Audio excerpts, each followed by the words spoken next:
I saw I just listened to the Talking Scared podcast. I'm going to need you to set your expectations a lot lower. I mean, if you were like limbo under your expectations and for this. So, Man, I have no expectations. I am just excited to chat with you guys. Truly. That's awesome, because then you cannot be disappointed. But somehow I'll try. That's like a challenge to me. You're going to disappoint all of us, Jeff. Earthling has given me several must-read authors. First there was Josh Mallerman, then there was Sarah Pinborough, then there was Philip Fracassi. Now there is Tyler Jones. I've read Midas and Heavy Oceans by him, and that is enough for me to know this guy is the real deal. He's amazing. I've recommended Midas to all of you on this channel, and it's sold out now. And I think there are going to be a lot of people regretting that they didn't pick it up initially when Uncle Beef Daddy told you to get it. But that's neither here nor there. Now, Tyler Jones should be solidly on your radar. Well, Mitch reached out to me. He said, hey, man, I want to do an interview with Tyler Jones. Let's get this going. Can we do it on your channel? I said, yes, let's do this on my channel. Let's interview him. And we got him on here. And my God, Tyler Jones is, he has a perfect blend of writing raw talent and an analytical professional mind. Like, the guy is so buttoned up. He takes everything he does seriously. He takes his commitment to the story, his commitment to the fans, his commitment to the publishers. The guy is just on point. He's like, all you kids growing up today, you should be like Tyler Jones. Do what he's doing. He should lead a TEDx talk. My God. But for now, you got this interview. Me, Mitch, Tyler Jones sit down and we talk about like literally everything. We talk about Heavy Oceans. We talk about Midas. We talk about Evil German Mustache Man. We talk about workshops. We talk about the role of music in writing. We talk about what started him as a reader, what propelled him as a writer, who his favorite author is. And we even talk about UFOs. UFOs get in there. It's an hour and a half packed with everything. Like, there's literally everything in this interview. I may never need to do another interview because we've covered it. So if you want to sit down and watch it, put it on in the background. Tyler Jones has you hooked up. He's got the professional mic set up, so the audio quality is incredible. Don't mind me and Mitch. Just check out Tyler.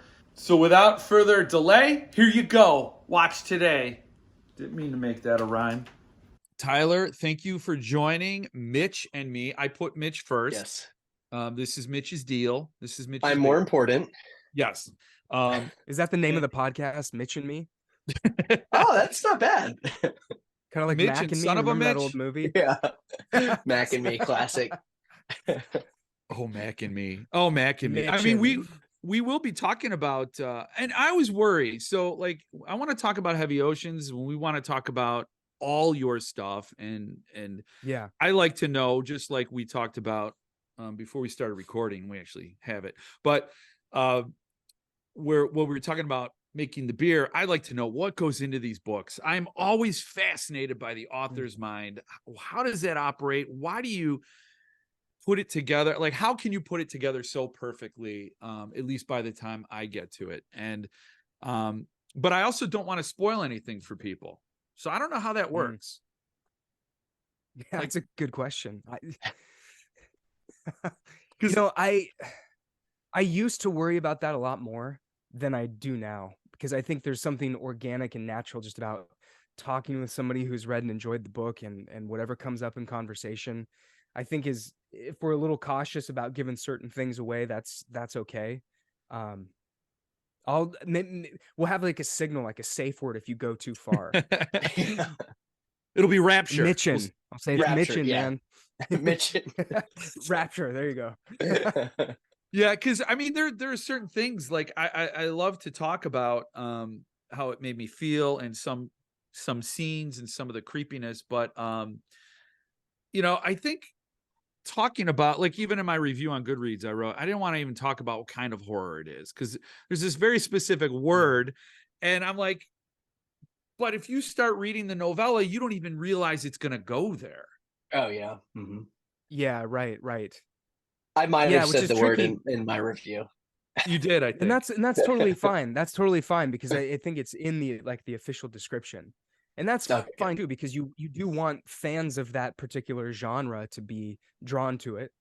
You know, so if you Right. hide everything, I don't know. I've been one to I've actually received a little bit of criticism here and there for the descriptions that I use on my books. Like if you look at Criterion of the Dark Side of the Room, Almost Ruth, they're like 2 or 3 sentences long Mm. tops, and they give very little away. And hopefully like it's enough to get some interest, pique someone's interest in the story, but not enough to. I hate the descriptions that are super long and give you like every plot point, you know, like Yeah. to the point Yeah. where you're thinking, why should I even read the book now? Like I I got read it. the Yeah. publisher's Right. description. Yeah, I can see where this is going. Especially So on a man, don't shorter. even worry about it. Yeah. Yeah. I mean, Yeah, that's a good point. you know, when you start reading that book, what blew me away is it's so very, it's a quick read, but it like goes deep. It's like one of those books. It's like one of those cartoon houses where it looks small on the outside, but when you walk in, it's like this mansion. It's just Mm. crazy how connected I felt and how fully formed the characters were for me. Mm-hmm. Mhm. And I think that's a awesome. rare That's really talent to cool to get hear. such a short story, but like I could see that story extending out way beyond what was described in the book. And as somebody that's Yeah. read a few Tyler Jones stories, all of them are like that. Like there's so much depth in every single story I've read of yours, Tyler. It's unbelievable. It's amazing. Thank you. Yeah, I think that if I had to guess, it primarily comes from an interest in the characters, Hmm. in people, you know? Like I think that the characters that you put in a situation are as interesting as the situation itself. You know, there's nothing worse than when you have a really fascinating concept or situation, whether it's a book or a film, and you think, man, this is just amazing. What a cool concept. But then the characters they put in it are cardboard and predictable. That's, I mean, so there has to be a balance between the two. So once I have a concept that interests me, because that's primarily where I come at things from, is the concept interesting. If you can sum it up in a sentence or two, and I think, yeah, that sounds pretty cool, then it's who is in that situation. And then I spend most of my time digging into them and writing and rewriting. Like with Heavy Oceans in particular, actually a buddy of mine who beta read it for me, he's a great writer himself named Brennan LaFaro. And he wrote the Slattery Falls trilogy, a book called Noose, which is phenomenal. And he's got a sequel to that coming out next year called The Demon and Devil's Cavern. But he's rereading it now. So he read the first version and he's reading it again. And he said, I came across this line. Wasn't this the first line of the story at one point? I was like, yeah, you're right. Good memory. Good memory. And it was something to the effect of, I've always thought my brother was capable of murder. Or something. Wow. That used to be Wow. like the first line of the story. And so that I mentioned that just to demonstrate that's where I started, was with the relationship between the brothers, the complexities there, how yeah, the idea that I've always found brothers fascinating.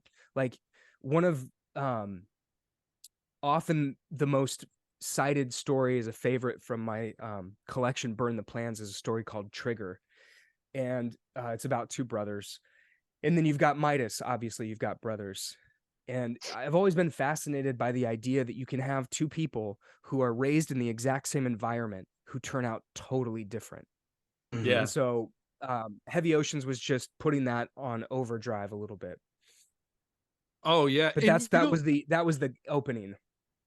and it's so wild because the way it opens with that prologue, and then it fast forwards to, you know, it goes from when they were kids and that moment and that shot out street light to them as young adults, which is another point I want to make as well. But when it gets to there, you're like, what? How do we get from there to Yeah. here? And the way it resolves is very satisfying. And it Mhm. does leave a number of questions. So I like Fire again, away, I'm man. Fire stumbling over away. myself. I don't want to ask those questions, but you're here, and I'm just like, damn. If I ask the question about like why was Jamie's brother so important to certain other characters in the book? Why was he so important? Yeah, What yeah. about him? Did you ever narrow that down? Yeah, to an extent. Yeah, so with that, I'll talk about the jump. So you're right. So there's a prologue of when they're kids, and then when we start chapter 1, obviously they're adults now. And I gave a lot of thought as to how much of what took place between the prologue and chapter 1, how much of that do I put out there? And I thought it would really bog down the story and redirect it if I spent too much time. And a phrase, like when I'm writing, and I'm sure other writers do the same thing, there's a certain mantra that runs through my head. Like number one, well, several mantras. Number one, keep things moving. Never let it come to a screeching halt. So whatever you want to say about the characters, whatever you want to say about their regrets, their guilt, do so while in motion. Hmm. And number two is trust the reader. And there are moments in time where I'll write something out and it feels like I've not trusted the reader, and I'll go back over it a couple times and think, you know what, if I take this out, would a reader still understand what's going on? And I think they would. So that was part of what the reason for that jump is. I think there could be enough little hints for the reader to also bring in their own baggage, their own history, their own Yeah. family, and fill it in. And you're right. Whatever, in at a certain point, it's irrelevant. Like whatever happened, happened. What matters is the beginning and where they are now. And the same is true of the other characters, as you called them, and why Eric was so important. And I think that, yeah, in scenarios like that, like I'm trying to talk around it a little bit. Yeah, yeah. If you read literature about that subject, you find that people are often, they have more than one story, more than one experience, Mhm. and they're not quite certain. And I thought that would be cool to just leave it as is, because the mystery of it is interesting as well. Oh, hugely That's yeah. interesting. Yeah. And I think maybe that if I were reading the book, I might reach the conclusion that Eric's not the only one, that there are many Erics elsewhere with Right. a similar experience. Right. And I think for me, it was like, because Eric was such a flawed person, such a damaged person in a lot of ways, but somebody who was fighting against those baser instincts probably till the day they were on that boat, and the events of that night unfolded, where it's almost, it was instinctive what happened. It wasn't like he was sitting there and it was like somebody who was dealt a bad hand and is trying to do as good as he could with that hand. So you just wonder, like, you just think of all the things that conspired in this guy's life to turn him into this, his own family, and then this other thing, this sleepwalking that leads to this event that sort of shapes the trajectory. And yeah, like, you just left wondering, like, why him? Like, and that's a good thing to wonder. I think I love what you said about trusting the reader. Yeah. I think the best authors maybe give 80% of the story and then expect the readers to bring the other 20%. yeah, yeah.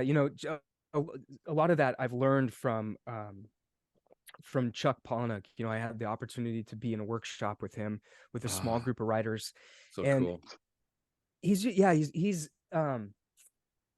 really brilliant at understanding a story on a pretty instinctive level and helping us learn what it needs and what it doesn't need, and pointing out certain aspects of a story. For example, character description.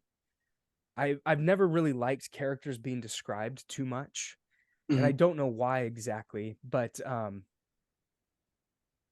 Chuck articulated that in that readers just naturally will form an image of somebody based on their personality, based on the dialogue, based on body language. So those are things that you would want to focus on, not necessarily their hair color or their build or their Mm. height, or because it becomes too specific, and a reader is then doesn't have enough room to be like, well, I was picturing something different, because they're Oh, going to that's picture cool. a character as soon as they're introduced. Yeah. Yeah. And I was like, yeah, I mean, that's it. That's why I don't like it all that much. Like, a stupid example, but have you guys ever read any of Michael Conley's books, the Bosch Mm-mm. series? No, no. So he's a, mystery writer, and he's fantastic, but he's got this character, Harry Bosch, who's a LA detective. And I can't remember. I didn't start the series in at the beginning. I started somewhere in the middle, and I got this vision of this guy. I'm like, yeah, I've got Bosch locked into my head. And then, like 3 chapters in, he mentions that he has a mustache, Oh, just a mustache, no goatee, no beard. And I was like, what? No, no, no. No, no, he doesn't. So I had to ignore every time the mustache appeared. I was like, nope, I am not acknowledging the mustache. yeah. I think it needs to be communicated when it's important, when it's vital to the story. So if like Eric can handle himself in a fight, we need to know that physically this is an Yeah, sure. able-bodied person. Mhm. And we all know people like that. So we can dress him, we can put him in the musculature and the build that we know. And actually that's better because now we're doing that work and you can focus on moving the story. Mhm. Yeah, yeah. Exactly right. And I tend to think of all those things like reader investment. Like if we're talking percentages, that every aspect of the story is amounts to a percentage of the reader's investment. And those little details, those small though they may be, are, say it's 3 to 5% of a reader's investment. Like that's the difference between somebody finishing the book and not sometimes. Mm-hmm. If you Yeah. can, each little thing you can do psychologically to make sure that a reader's invested, and how much they're putting into the characters is going to help that. I think. I mean, at least that's what I've identified in how I read. Like, okay, Mhm. I'm rereading for the, I don't know, 5th time maybe, Nosferatu by Joe Hill, Mhm. which Oh, is, wow. it might be one of my all-time favorite books. Like it's Wow. Wow. so good. Well, Joe Hill is like my all-time favorite writer, hands Oh, how Really? down. I funny. just, That's cool. yeah, no one else, no one's prose or stories gets to me. I mean, I'll just reread his stuff to the point where I have to stop myself. Like I got to read other writers.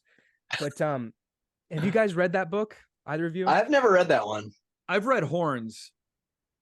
Horns, and I read a short story from Okay, him, Fawn. conversation's over. We're I done. liked No, it. I I'm really kidding. did. I'm Okay. kidding. And you Close it know up. what? I would say I liked Midas better than Horns. Wow. Yeah. So I mean, I liked Joe Hill stuff. I liked it, and I liked Yeah. um the story. But where well, he didn't lose me. I would probably give it a 4-star review. Like I really, really liked it. I'd highly recommend that book. Um, but where I would ding it is I didn't ever feel danger in Horns. Maybe Mm, that's not the case in other stories, but I didn't feel I didn't feel concern or worry as like, and yeah. I need that. I need that to pull me through the story. I need to be invested in knowing, do the people I care about make it out or, do they get Yeah. justice somehow? Like I need to know those things. And Midas, um, yeah, wow, those hooks went pretty damn Mm. deep in all the Mm, characters and Yeah. in Heavy Oceans. Jamie, and I thought his story and where he ended up was perfect. It was just brilliant. And mm, um so I think that's a crucial detail or a factor that I yeah. didn't really Yeah. get in the couple of Joe Hill's stories that I've read. So Yeah, fair enough. Fair enough. Well, you know what's interesting about Horns? I'm gonna go off on a Joe Hill tangent here. it's That good. works. But Horns is his least favorite of his books. In Levidian did a deluxe edition of it, and he wrote a whole introduction. And he's talked about this in interviews before, but just like in a really dark place, a lot of dealing with depression, and he had to write a book, and he wrote it, and he's in the intro, he puts it really beautifully. He's like, I don't know if I don't know if I don't like the book or that I don't like who I was when I wrote it. Wow. So it's interesting how you didn't connect. And of Joe Hill's books, I think I'd probably put it at the bottom of my list as well. Hmm. But I mean, I admire it enormously, but I think his own trepidation regarding what it is, maybe we sense that as readers as well. You know, not that it doesn't have value, but still we Oh, we feel totally. that. But you gotta, both you guys, you gotta give no, and now's the perfect time to read it. Like holiday read, Yeah. it is an epic, phenomenal. It's pedal to the metal, just balls to the wall, I'll imaginative. bump it on The my writing, TBR. like on a sentence, yeah, man, like on a sentence level, it is so good. Every single Really? Huh. sentence, it feels like he just polished it to like a sharp diamond. Every sentence lands. You're just like, oh my gosh, this guy is good, like really good. But there's a moment in that book. So what I was getting back to like details, there's a moment in that book in the early, I'm spoiling it for both of you now, but there's It's the fine. main character, she's a little girl named Vic, and she's been out riding her bike, and she comes home, and her dad is presented as like this really cool guy. He rides a motorcycle, he's really sweet and cool with his daughter, but he and mom are not getting along. And Vic comes home, and he is washing his hand under the sink, and it's described like it looks like he scratched it on something, like it looks a little red and swollen, and he's rinsing it under the cool water. And then she hears mom crying up in the bedroom. Oh. And when she Mm. comes out later, she's got swollen lip. Oh. And the little Mm. girl doesn't put it together, but we Yeah. do. And he Yeah. never once tells us dad hit her. And you're like, holy, Wow. that was good. And it's a complex character because you like the dad. You're like, he's cool, man. He's really like, he seems cool with his daughter. But then you're Yeah. like, oh, but he hits his wife. Like, oh, Wow. Man. but we put it together, not the character we're following. Oh, that Yeah. is well And done. so Yeah. Yeah. I study things like that and look for moments, hopefully, where you can do things like that, where a reader can make the connection. So yeah, That's I very was gonna cool. ask you, like, who's your inspiration, and like what got you started on writing? Because what you have is raw talent, but you're also applying this analytical lens to break down how other people are like you're reverse engineering a book too, which Yeah, is really interesting. But like what got you started on writing? man, I've always loved writing and creating. I mean, from the time I was a kid, writing stories. I've always been a really, really avid reader, Yeah. and I read it when I was 13, 14 maybe, and it just blew me away. I've told this story before, but I gotta tell it again because it cracks me up. I was on a church trip with my youth group, and we were driving from Medford, Oregon, which is in southern Oregon. We were going to drive all the way up to the San Juan Islands in Washington, which is like a 7-hour drive, maybe, really long drive. And some friends invited other friends along. So there were some girls who didn't go to our church who were coming, and all the junior high boys were like, oh. And I ended up sitting in the back of this 18-passenger van next to this girl I'd never met, just all nervous and awkward. And I look down at her backpack, and I see the paperback cover of It. The one with the claw coming out of Yep. the grate. Yep. I'm like, what is that?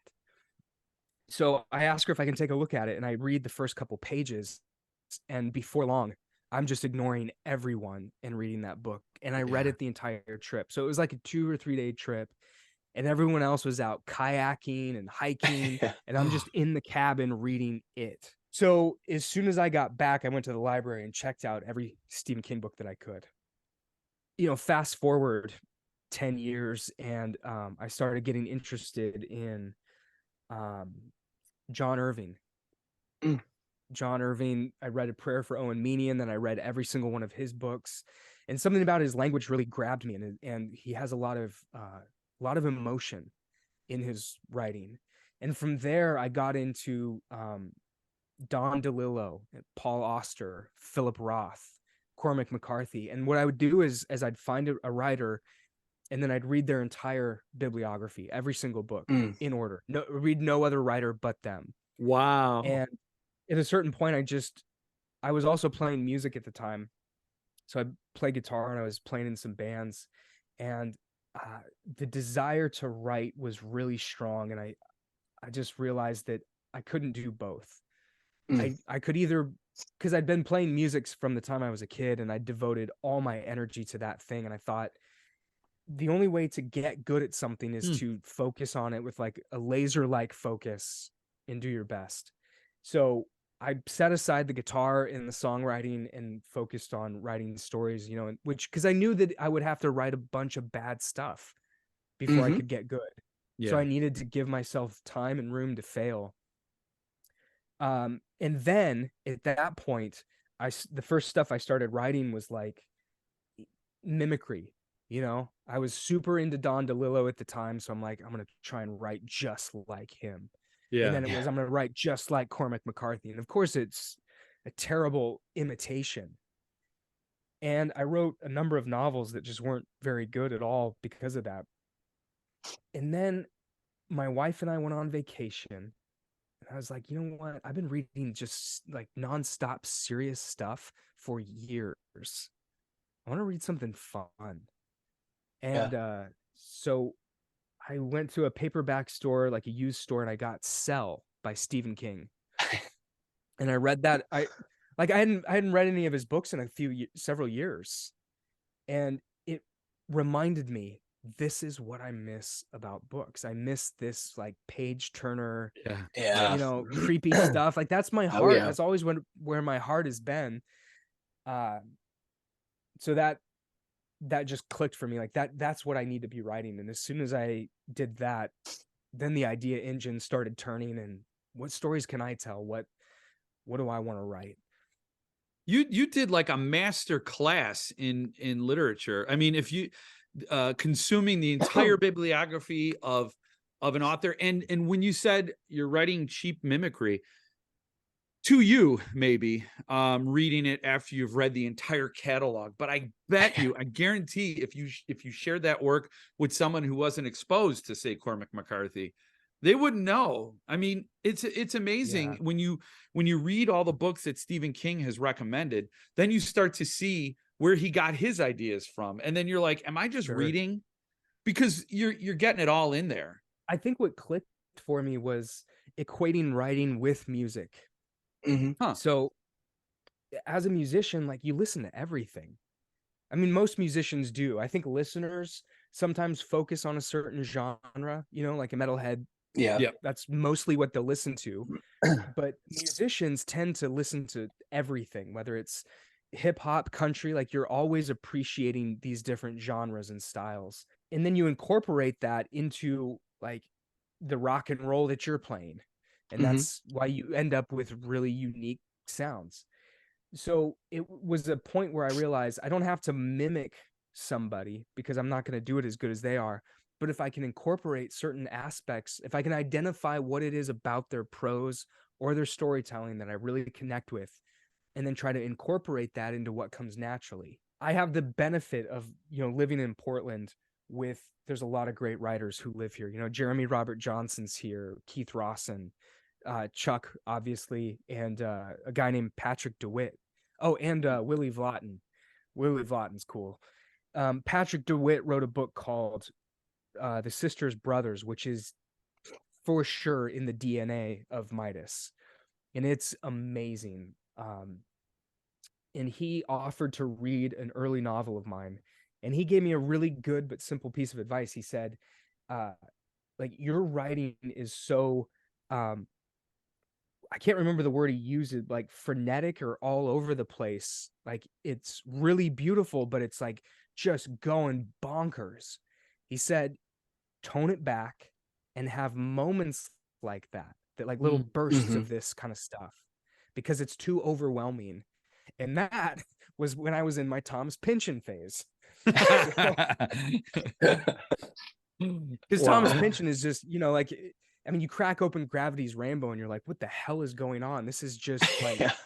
this bombastic words coming at you just nonstop. And it's like poetry, or Yeah. it's almost like hip hop, but Yeah. literature. Like it's just crazy.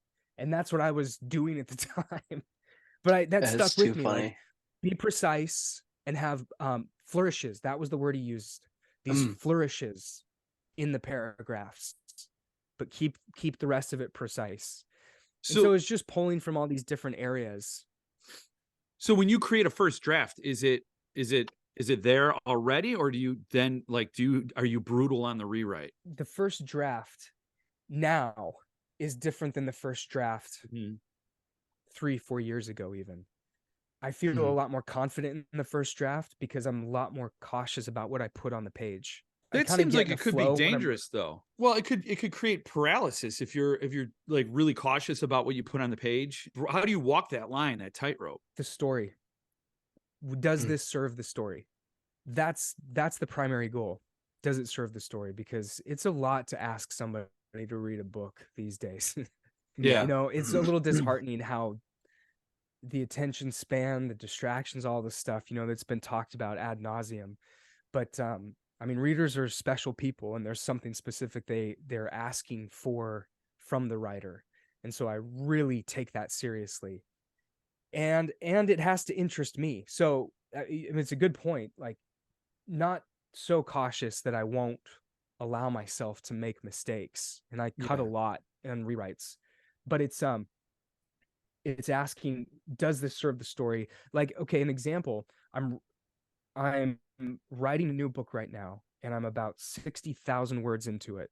Wow. So a book like Midas is 100,000, just to give you an idea. Or I think Boys in the Valley was about 90. So you're getting, I've got like a third of the book left to write. And I spent a good 3,000 or 4,000 words, maybe a little bit more, writing this whole sequence that I'm not sure needs to be there anymore. Or if it does, it needs to be changed. It needs to be creepier. It needs to be more to the point. And I know that, but I'm not going to fix it right now. I'm going to keep moving forward and keep the momentum going. But in the back of my head, I'm thinking that. So, and that's just the way it goes. So you try your best and think, yeah, that needs to be better, but we'll fix that later. Do you outline? Do you outline your books, or you just write them? Yeah. Oh, wow. I typically have an idea of where they're going, generally. Let's see. Heavy Oceans, I didn't. I had no clue how I was going to end it. But I was so in love with the concept that I was like, I need to get out there and figure it out. And then it clicked at a certain point how it needed to end. And then that's when I go back and like I added the prologue and I added I guess you'd call it the epilogue. Oh, okay. So I kind of bookended it and then went back through and added some details and threads to make sure that my friend Brennan and we always refer to it as tightening the screws. Okay. So you got these, you've got the main story, but you've got these ends, and then you just go through and tighten the screws. So hopefully everything works like it should. It's funny, when I was reading it, I kept thinking of a few books. One of them was, well, it's not a book, but Rime of the Ancient Mariner. The idea of being cursed out at sea and being chosen as like, I need you, and everybody else is like suffering around you. And it's up to this one flawed individual to sort of fix things. I don't know. A modern day Rime of the Ancient Mariner. Screw the albatross. And screw gravity, apparently, because this is bonkers. Well, the whole concept of putting these 4 guys out on a fishing vessel. It came because my stepdad, he was in his younger years, he was a commercial fisherman in Hawaii. And he would tell me stories from the time I was young. I mean, the adventures he had at sea were just insane. And the type of people, the how long you're out at sea and you get on board a ship and the captain turns out to be insane and crazy alcoholic, tried to kill one captain, tried to kill him. I mean, all this crazy stuff, crazy injuries that happen, storms. I mean, you name it. Like you out at sea for sometimes months, sometimes a minimum of 3 weeks. And then you come back to port and lose your mind because you've been out at sea for so long. So these stories were like stuck in my psyche. The book, in a way, is a tribute to him, I suppose. Hopefully an adventure story, but also a story like my dad's. I'm not telling you anything he wouldn't say, but his childhood was not good. There's a lot of trauma and abuse, and by not just his dad but his stepdad. So he came out. He was in a really bad car accident too when he was 16 years old, thrown through the windshield of a truck that just slashed his face up, almost sliced his jugular. Just came out of as a young man, just really had a lot of anger and not sure what he wanted with his life and all these things that he's carrying with him. And his presence in my life was like just changed everything for me. And he's just a phenomenal man who grew up and became a father to me and a husband to my mom. And I mean, I wouldn't be who I am without him. And so I had this like living example of, here's somebody who came from like by all metrics available, he should not have a good and healthy life or relationships, and he's an amazing man who's devoted his life to helping others. So I wanted to explore that a little bit, like that, just back to the idea of the brothers. And you're dealt a bad hand, but who do you become? Like that choice is still yours. Regardless of what's happened to you, you still have to make choices. And you can't just say, oh, well, I had a bad childhood, so the rest of my life, therefore, is going to be full of pain and suffering.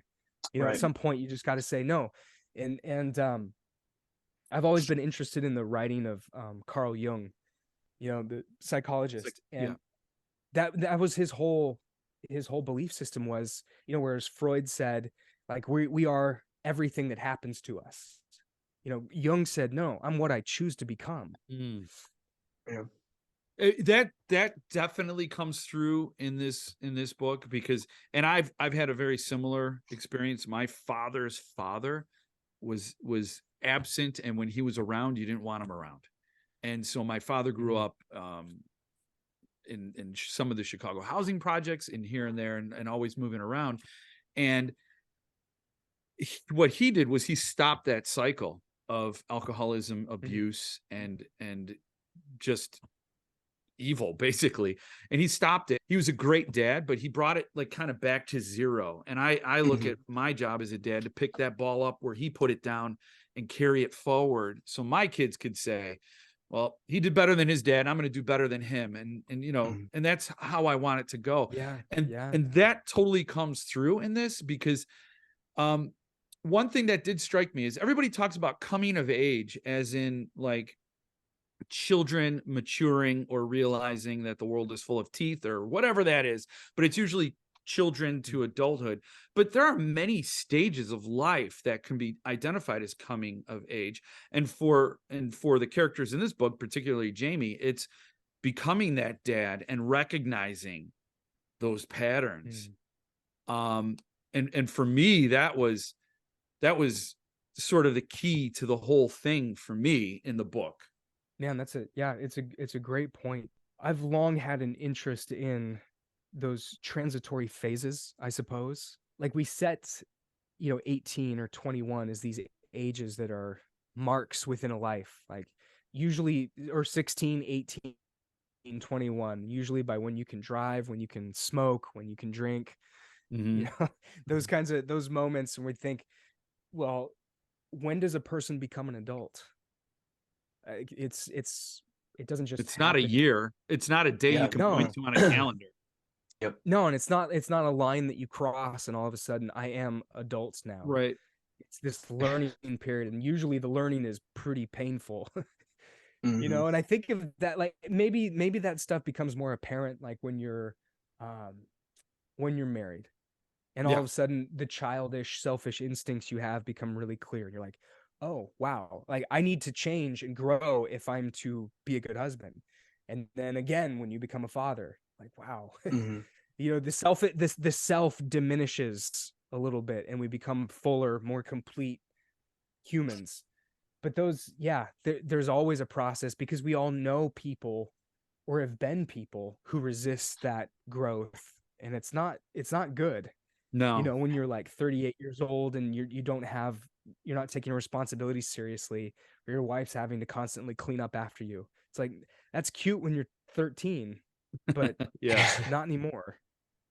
So like at some point you have to get over these things and grow, and it's usually not easy.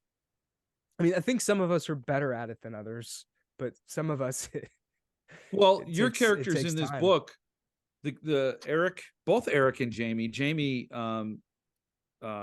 maybe had an easier time of it, but both of them, I think, are when it comes to parenting and when it comes to that next possible cycle, I think they're making wise decisions that um a lot of people unfortunately don't make.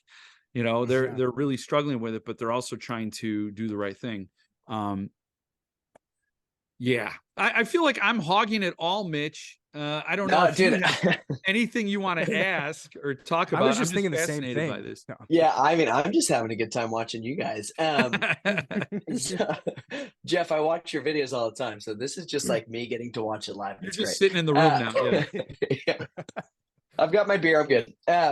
So I did kind of want to bring it back to music, Tyler. I'm a musician as Yeah. well. Jeff, do you play music? I played the clarinet in Okay, my grade school band. I feel Uh, that. Rock and Okay, roll. and yeah, then I played a dude. bass in But it someone's was a garage rockin' for. clarinet. Yeah. Yeah, Oh my God. I'm sure it was. That was amazing. Yeah, no, I was gonna say I think it's really interesting that you are a musician. I don't know if you still play, Tyler, but some of my favorite Mhm. authors like Josh Mallerman, Ronald Malfi are Yeah. also musicians, and there's something so amazing about their prose and your prose as well that it does feel like a song. So Mhm. some stories more than others, but yours just they flow so well. And I don't know if it's your musical background or what it is, but it is really cool. Like, do you think you channel your inner musician? Or do you think there's like a Venn diagram that those connect? Yeah, they absolutely overlap 100%. I listen to music constantly all the time. And I think that there's uh to understand a good song is to understand like where it connects with the listener.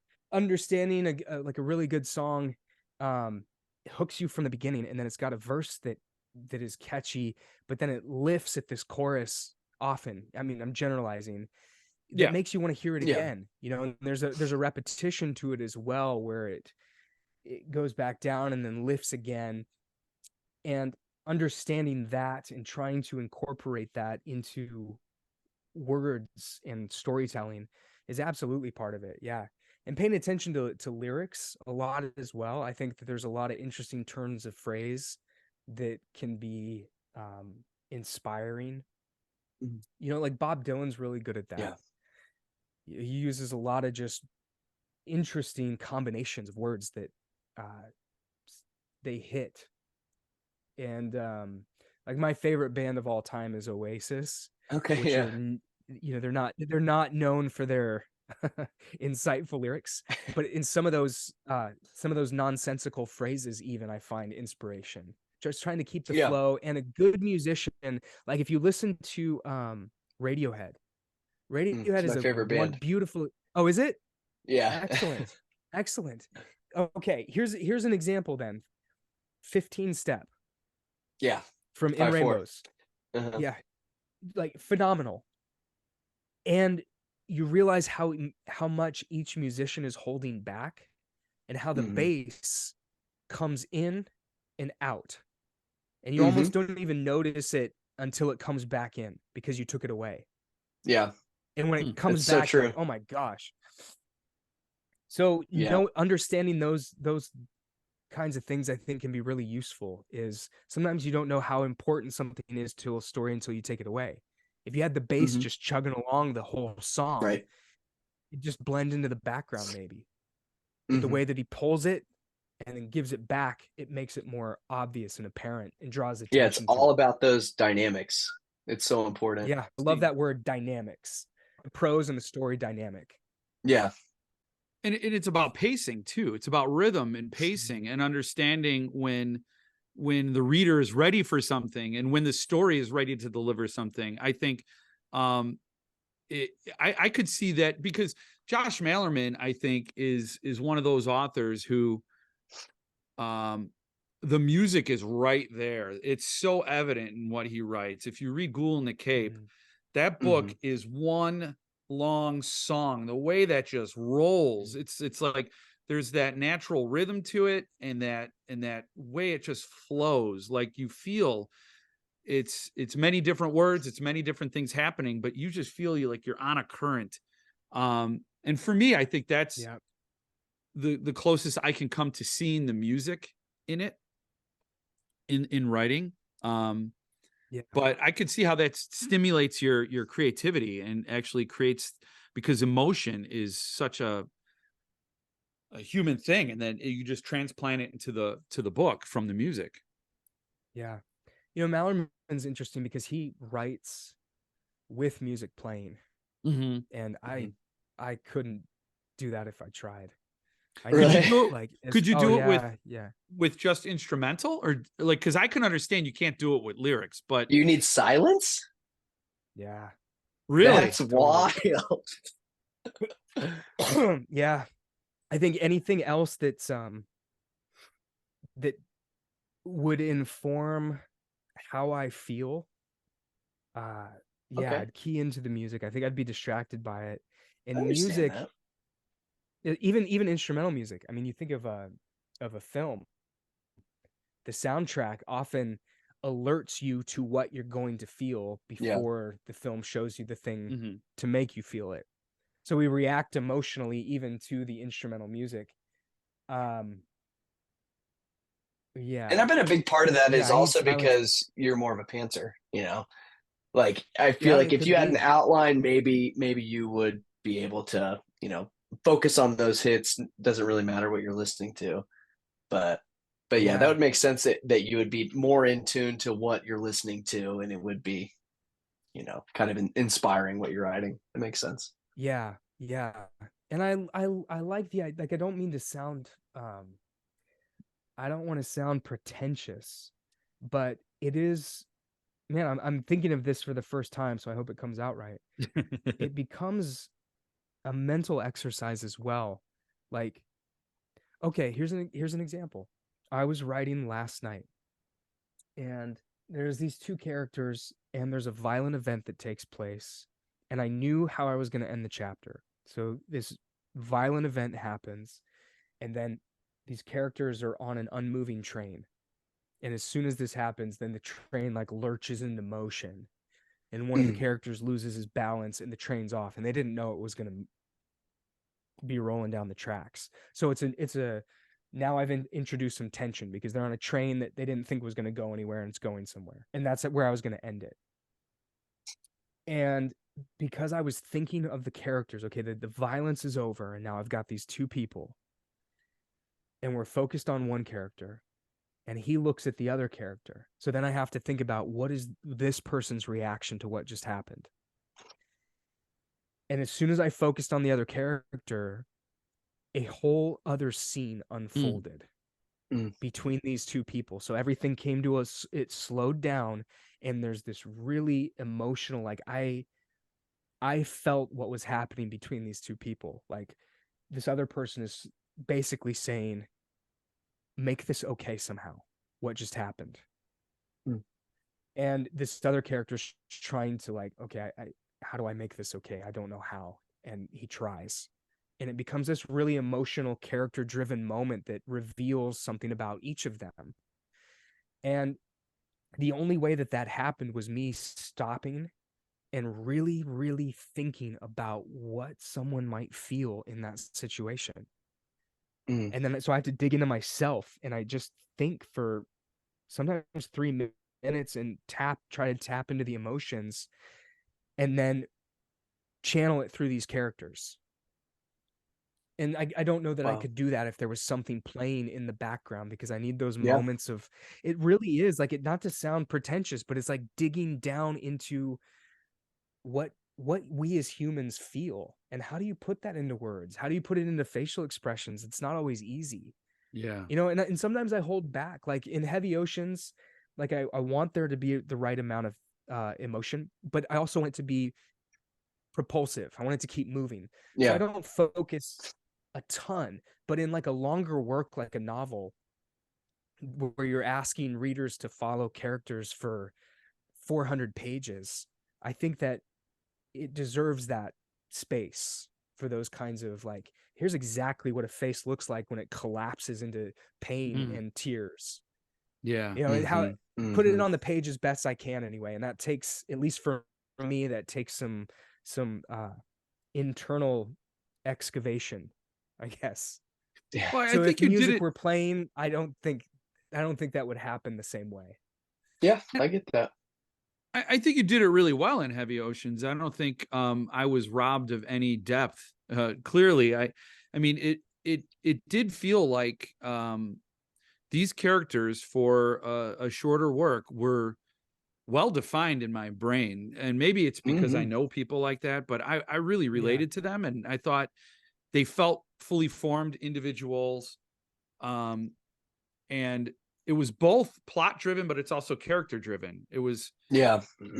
you know, I mean, Yeah. it was a Yeah. good That's balance. I cool. didn't feel like I was getting just, here's some stuff that happened and I had to have it happen to some people, so here they are. They're not crash test Yeah. dummies. Yeah. They were really good characters. Yeah. That's cool. I'm glad to hear that. Because, you know, I mentioned like mantras run through my head, you know, like trust the reader is one. Precision is another. Is as best as I can, I try to be precise. And so sometimes I'll use a story as an exercise. And Heavy Oceans was an exercise because I knew it wanted to be a shorter novel, you know. So Mm-hmm. it's about, it's technically a novel, the length, like it hits that novel length, but I think of it as like a short novel. How Mm-hmm. many pages is it? Like the paperback? It's, well, printed, it's about 206. Oh, So okay. it's 40,000 words, which is like when a novella becomes a Yeah. novel, like that's the Okay. Yeah. line. Yeah. But I mean, that's neither here nor there. But I knew it was going to be short. So then it becomes, every book has a challenge, and this one I wanted to communicate emotion and a conflicted past, guilt, regret, all that stuff, but to do so with precision and not labor on it and explain it Mm. all, but to make sure that it's present, but then allow the reader to, like you said, bring their own stuff to it. Do So you that ever was have that was a the exercise for this book. Yeah? Do you ever have a hard time trusting the reader? I know that's one of your mantras, but I feel like that would be a kind of a tough thing sometimes. Yeah, yeah, it can be. But I tend to be, I think, a really clear writer. I've yet to see or hear from somebody that they were confused by what was happening Mhm. in one of my stories. And that's really important to me, that there's clarity at all times. And Yeah. some writers are brilliant at the ambiguous and Yeah. there's, not that I don't appreciate that stuff, it's just not what I write. Uh, so it becomes a little bit easier to trust the reader when I know that what's on the page is clear. Yeah. Okay. Yeah. Okay, back to music, Mitch, with what you were Yeah. saying. You mentioned Mallerman, you mentioned Malfi. Uh, something that music can help with, particularly playing with other people, is the idea of writing being collaborative. Mhm. So there are a lot of writers, I've met them in like workshop, who are very, very precious about their writing. It's theirs, and it's really difficult to receive criticism. Mm. Mm, And mm. that closes them off to other ideas. And once you open yourself, like once you kill the ego and open up yourself up to like, hey man, may the best idea win. And that's Yeah. what was great about workshop, is you give your work to all these people, and then they try and tell you what sucks about it. And it's Mm. fantastic. Because if 5 people tell you the same thing sucks, it sucks. Right. You know? Like you Yeah. can't and you know, you'd see in workshops sometimes where someone would try to defend a thing that everyone hated. It was like it doesn't matter. You know, if nobody liked it. Like Right. And the funny thing is, I heard that Chuck Palahniuk did he would workshop everything, and then when he came out with Adjustment Day, he said he didn't want to work. That's the first book he didn't want to workshop. yeah. Which I found Mm. interesting, that somebody who pretty much cut his teeth on workshops was walking away from it. So how do you feel about that? Obviously, you see the benefit of it. Do you think For a sure. workshop though can make a work weaker? Like, do you feel like you compromised on anything, and now you're making something that's not as strong? It's happened. Yeah. Yeah. I think if you get but you have to be broken down, I think, to a place Yeah. of humility before you can get back to a place of humble confidence. And you can know the difference between taking someone's suggestions because 4 people suggested the same thing, even though it's not what you want to do, and Mhm. saying, no, I totally Yeah. get what you want this story to do, but I'm also going to make the decision, Yeah. you know. But you have to have at least had your work picked apart multiple times. But the collaboration thing is, if you've played with a band, then you get that, I think. Yeah. Yeah. Absolutely. You understand that you have to have humility. You can't just, no, this is the way I've done it. And so if you open yourself up to like, I won't publish anything unless it's been read by a couple close friends of mine, and they're close friends who are honest. Like I mentioned, Brennan LaFaro, he and I have this fantastic shorthand. So we read each other's stuff and edit it. And we just have this like brutal, I don't know if brutal is the right word. It's honest. Mhm. Sometimes brutal, sometimes jokey, you know, like, Yeah. hey, this this whole section's just a clunker. You know, Yeah. I'm kidding. We don't do but it is that like very respectful, but totally honest. Mm-hmm. Mm-hmm. So that being open to that has made me a much better writer in Mm. someone's eyes in it. But I think I can only mentally take in the input of, I don't know, 2, 3 people at tops before it becomes really noisy. Yeah, they you have to align with them on some level. Like, because if everybody's like got a different goal for the book, then it's just going to get pulled apart and there'll be nothing left. So you at least have to have people who understand the heart of it. And I think Yeah, that's yeah. important. Mm. Well, we've adopted, Brennan and I, we've adopted the kind of the language of Chuck's workshop, in the sense that like he wrote a writing book called Consider This, and Mhm. that's how he approaches a lot of his suggestions for stories, is consider changing Mm-hmm. this. Mm-hmm. And it's a very respectful, humble way of saying, consider this, and if it works, great. If not, leave it behind. And we do the same kind of thing, is consider if there's a better verb, consider if this section does what you want it to do, and offering those ideas with the understanding, like, if Brennan publishes a book and he didn't take any of the suggestions I made, like, I wouldn't be offended in the slightest. It's, here's my offering, Yeah. here's what I Yeah. see. If it works for you, great. If it's helpful, because I understand how that goes. And he's the same way. Like, take it or leave it.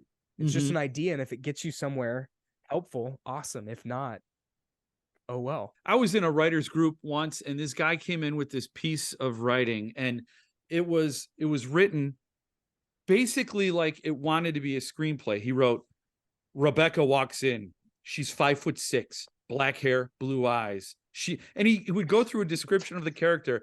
Then he would give the character dialogue, and they'd have some back and forth. And everybody in the group said, this really isn't a good reading experience for a novel, but maybe try adapting it into a screenplay.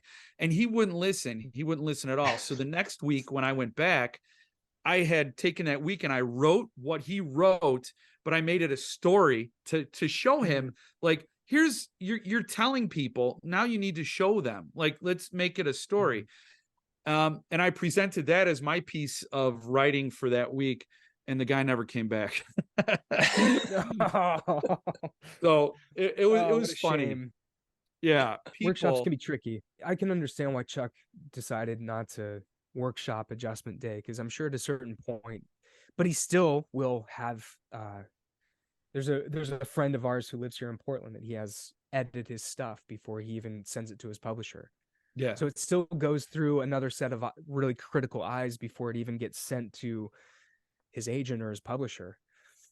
So he still has that understanding, like, someone's got to see it, and you Yeah. have to be open to the critique, whatever it may be. Yeah, I think Stephen King needs that again. Whatever. He needs another set of eyes on his stuff, but Yeah. Too many yes men around Stephen King. I think Uncle so. Steve. Uncle Steve. So what's next for you, Tyler? What do you got on deck? You're writing a new book. Is this going to be like this is a great American novel? What's cooking for us?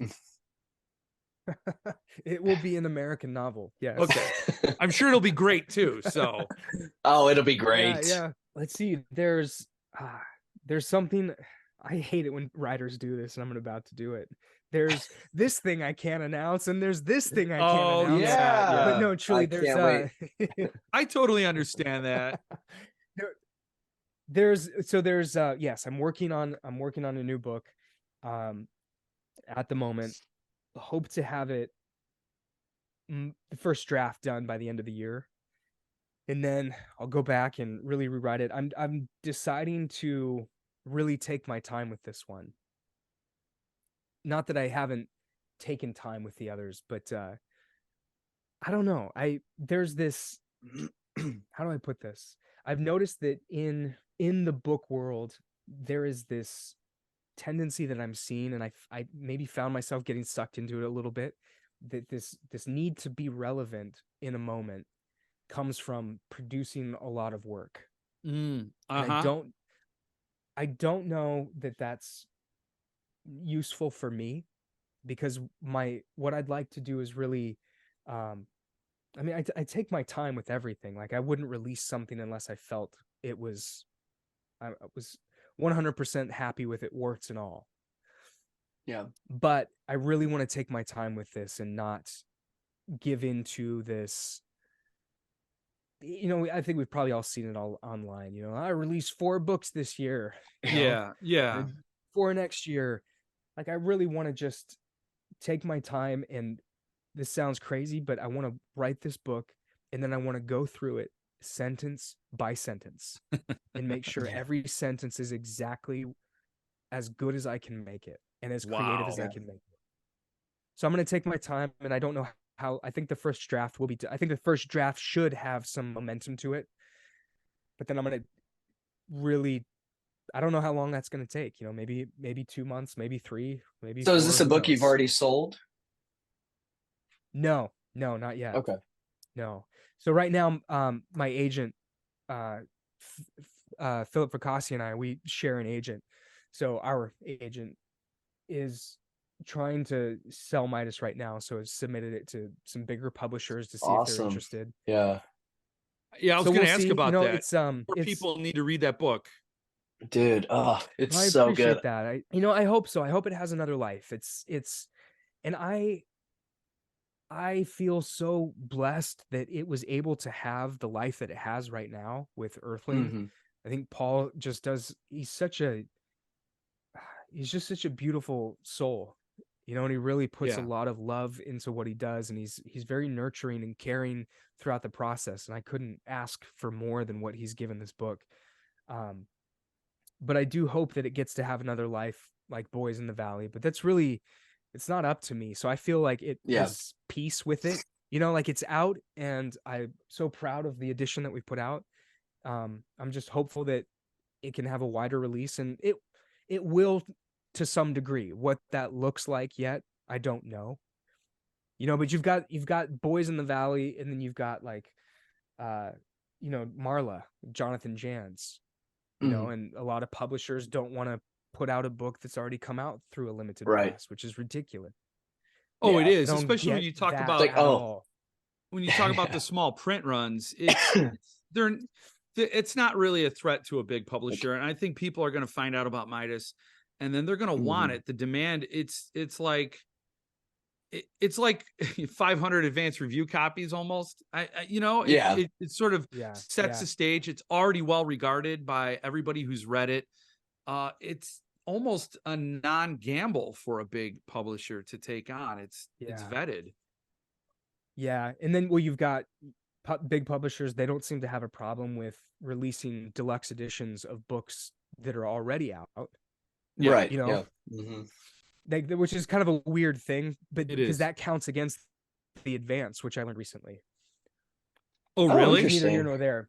Yeah. Let's say, I don't know. Let's just say Philip Fracassi. He's got his sci-fi book that he just Mhm. sold. Let's say he puts that out, and then Earthling wants to do a limited edition. The publisher would be like, "Yeah, sure," but that whatever you would get from that book just counts against your advance. So they don't mind Interesting. I that did kind of not know thing. that. Yeah. Wow. Huh. Yeah. So why it doesn't work the other way is a mystery to Huh. all of us. But who knows, man? We'll see. We'll see. Fingers crossed, and hopefully it will come out in some format. And I've got another novel lined up, just waiting to go. So you Awesome. have We'll see one what already happens with done? that. It's already done, polished, ready to Yeah, go? Okay. yeah, yeah. And that one's We're going to called need Night that. of the Long Knives. Yeah, Oh, dude. It sounds it's great. I yeah, love it already. yeah. It's a weird one. It's yeah. Can you tell us about it Yeah. at all, or are you trying to keep it hush hush? I'll tell you guys. Okay, cool.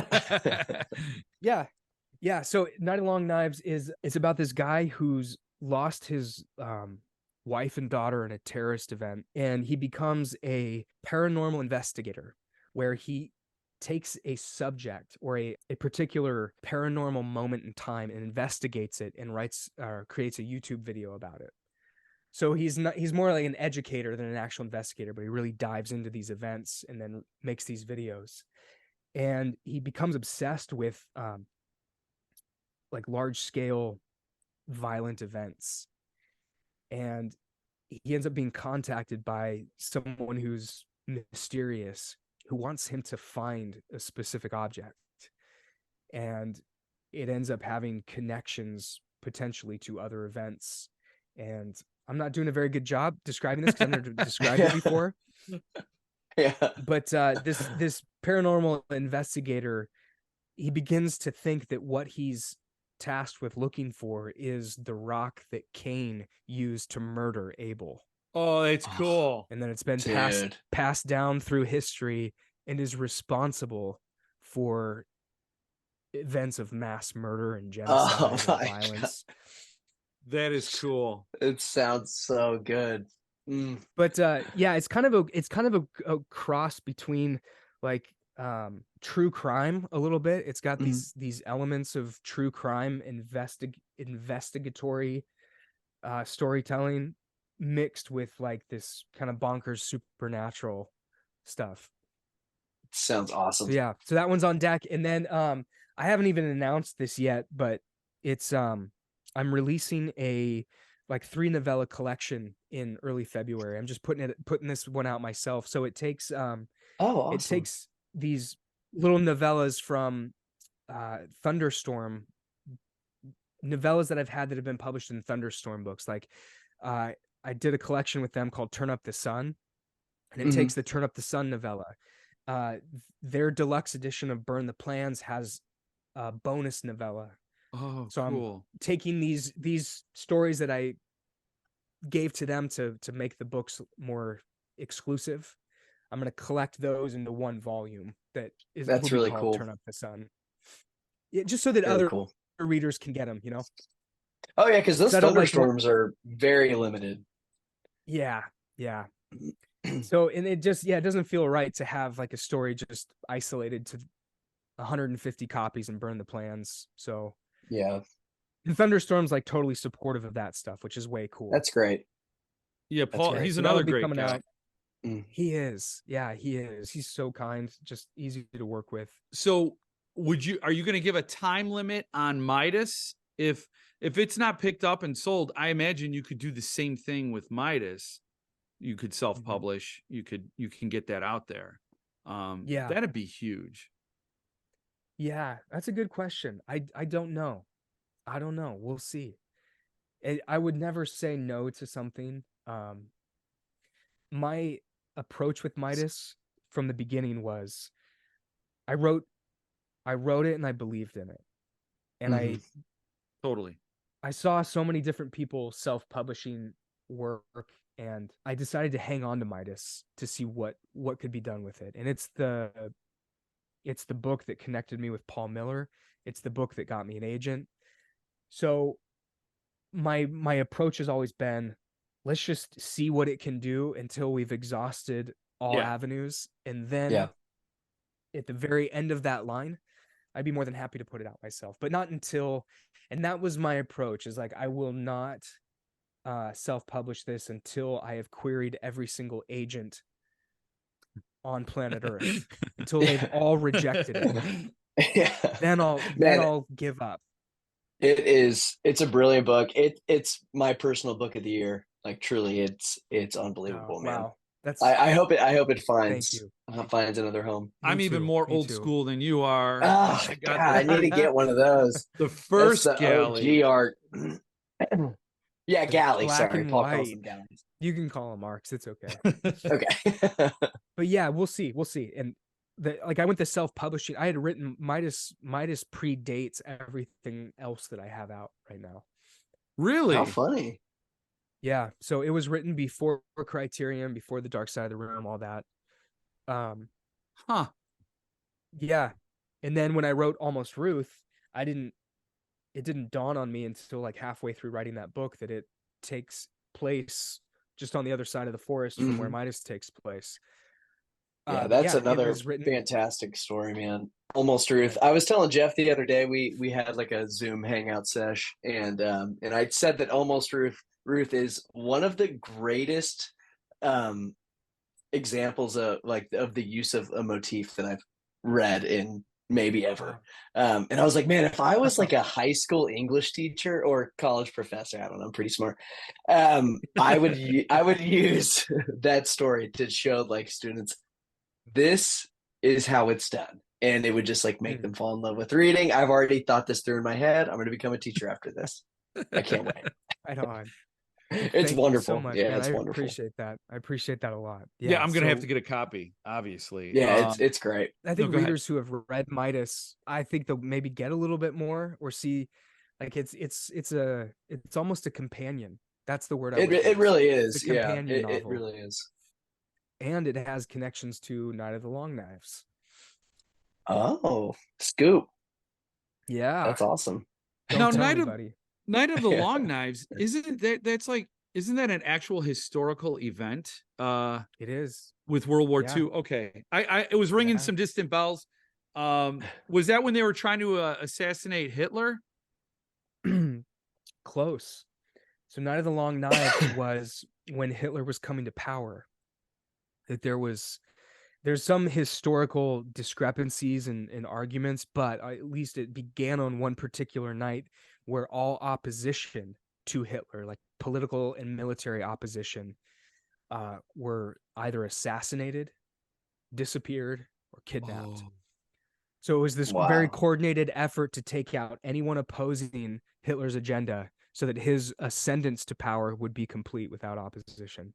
Wow. Wow. Yeah. So I It's had a I very, had it very reversed. Shakespearean event in a lot of ways. Yeah. Yeah. Wow. That's brutal. If we really dug into that, I think is an interesting, there's a metaphor in there somewhere for where, I don't know, we seem to be at in this day and age.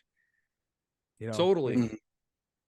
with the battlefield of ideas seems to be shrinking by the day. Yeah.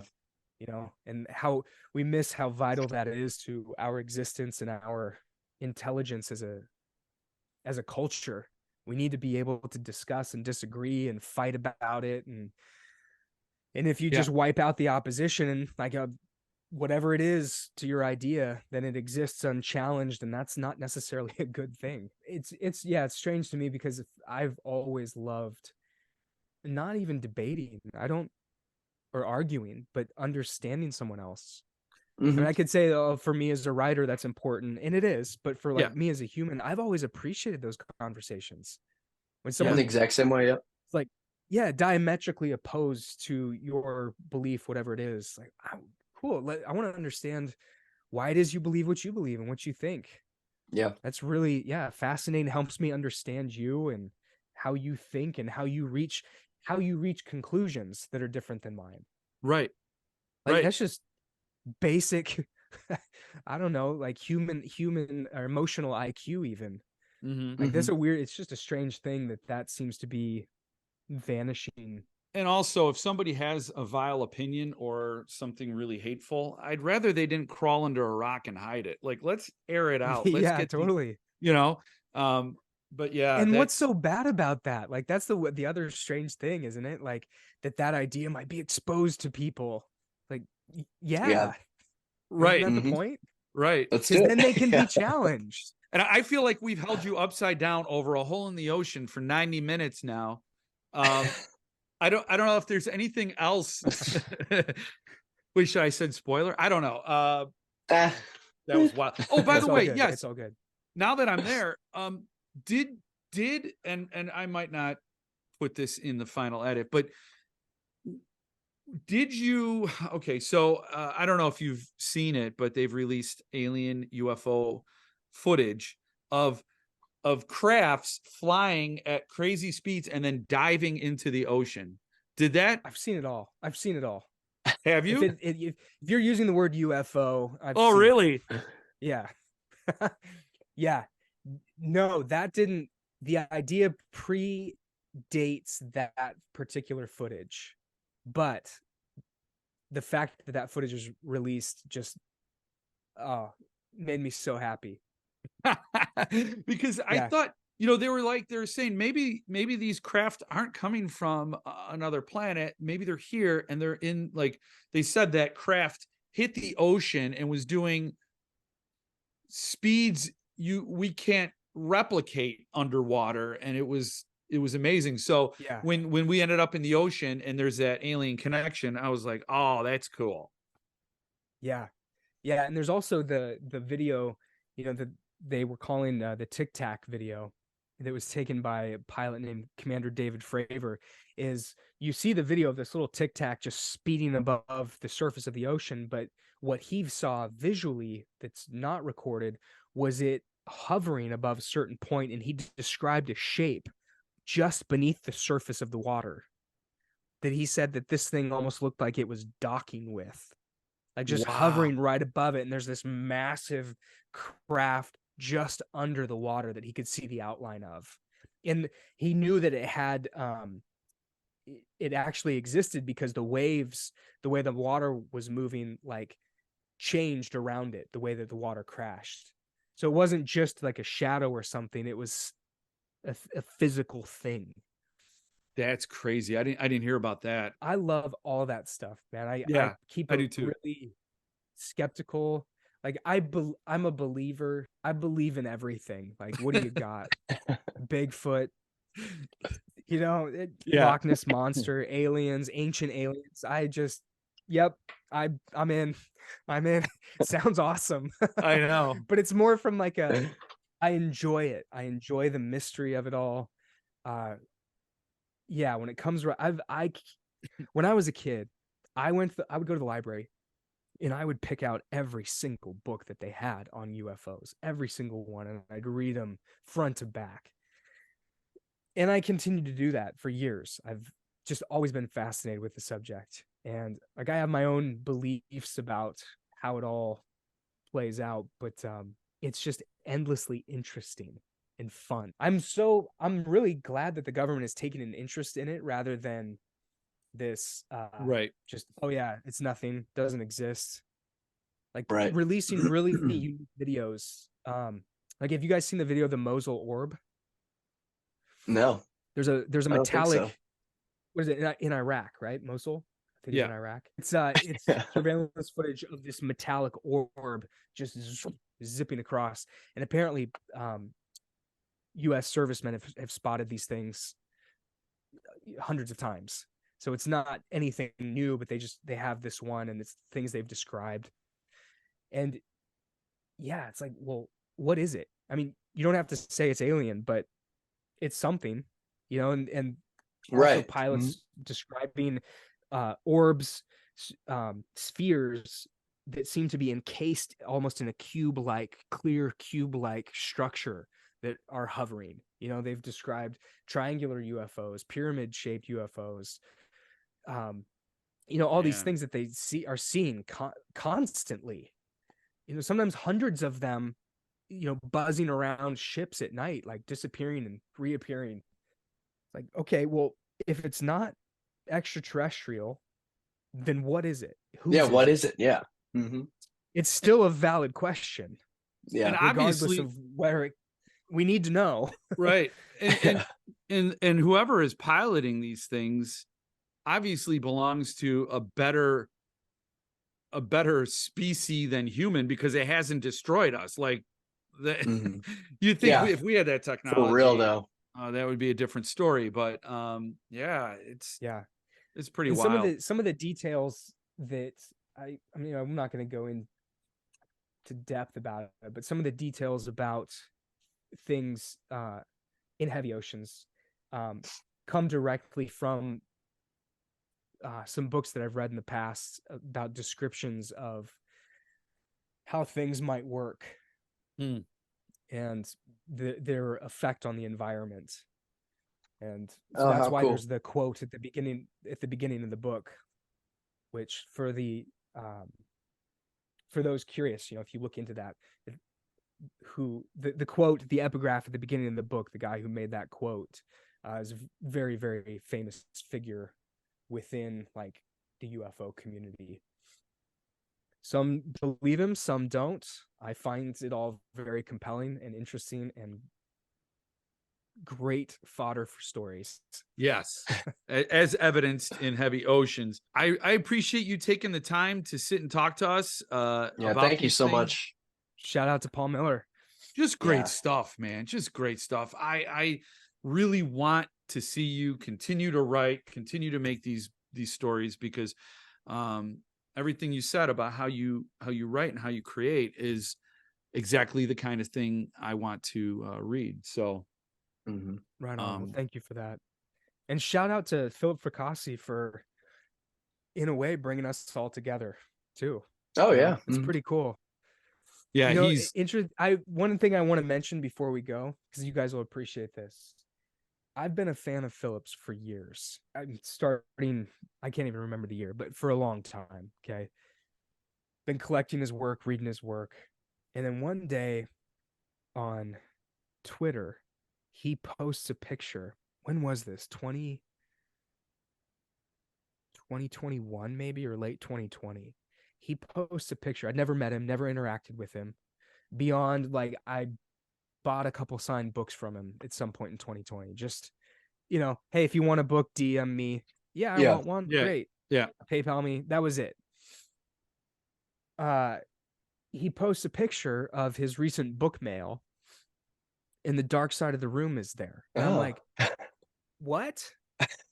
I had no clue you even knew who I was, and you ordered my book. It was, just sitting on his kitchen counter or something. That's I'm cool. like, wow, that's cool. I did not believe he was ever going to read it. I mean, Yeah. it was a nice little shout out. That's cool. like a week later, he posts this just beautiful review that, I mean, made my heart feel like it stopped for a Oh, second. wow. Like, is this Philip Fracassi saying something? He read my book and he liked it? That's so Like, just cool. blew my mind. Truly never expected him to read it. And anyway, when it came time in 2021, so I released Criterion and the Dark Side of the Room in 2020. I re-released them in 2021 with bonus novellas Mhm. and an introduction. And Jeremy Robert Johnson, lives in Portland, wrote an introduction for Criterion. So I reached out to Philip, said, "Hey man, would you be willing to write an intro for this?" And he was like, "Yeah, absolutely." And at that point, we started chatting back and forth and phone calls, and he has helped me. He's become a friend and a mentor, and he's helped me a lot navigate. Well, I mean, in the book, in the thank yous, I thank him Yeah. for helping me navigate Yeah. uncharted waters, and I Yeah. mean that sincerely. Like, I've followed his career trajectory. Like, I joke, I'm watching to see what you do, and then if it works, then I'll, oh, yeah, Earthling worked out There you good. All go. right. Yeah. But truly, I'm just enormously grateful, and I think it's cool that I mean, directly because of him, the three of us are now here Oh, talking. yeah. Oh yeah. Mhm. So Yeah. Yeah. enormously grateful to Philip and inspired by Philip too. I mean, as you guys obviously know, Yeah. it's singular writer. Mhm. Yeah. He's another one that puzzles me. I'm like, how can everything, it just, he writes books that are, well, for example, between Midas and Heavy Oceans, one's like in the weird West, and it's got mythology, it's got religion, it's got little touch of everything, and then Heavy Oceans is completely different, but the Yeah. heart beats strong in both the stories. And for me, I respect when an author can sort of just change the setting, but you recognize the story, and Mhm. the effort that goes into it. So Philip's the same way. Every Yeah. book he's written is so different. He's amazing. I'm truly grateful to him. Well, So yeah, we're grateful So to him cool. Fracassi too. freaks. It's like little Fracassi Yeah. freaks Uh, That's right. meeting. we talked about maybe creating a Facebook group called Jonesing for Jones. Yep. Mhm. We might have to do that. I don't know, My but mom would join like that. I think a lot of people are going to kick themselves that they didn't get. I was telling everybody to buy Midas, so Oh didn't my get a God. hold. I So was shouting it from the rooftops. yeah, Buy Midas. I was messaging like all my friends that like I felt like would like the book. I was like, you have to buy this book. Like you have to buy this book. So I think I sold it out for you. I'm gonna take all the credit.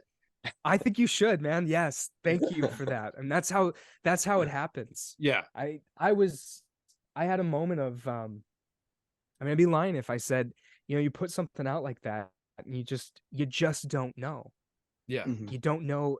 You look at you look at Subterranean or Earthling or Cemetery Dance, like they all have books that haven't sold out. right, Right. And you never know. Is mine going to be one of those?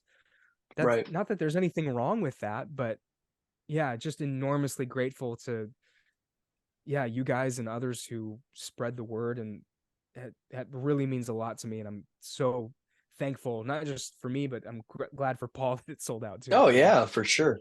Mhm. it sold Because that's always faster. it's always when you put out something through a publisher, it's so much different. I've found, I haven't done it a lot, but Burn the Plans, Midas, and Heavy Oceans are all through publishers, and there's a different kind of pressure because you want it to do well for them, as Yeah, in addition Right. to doing well for yourself. yeah.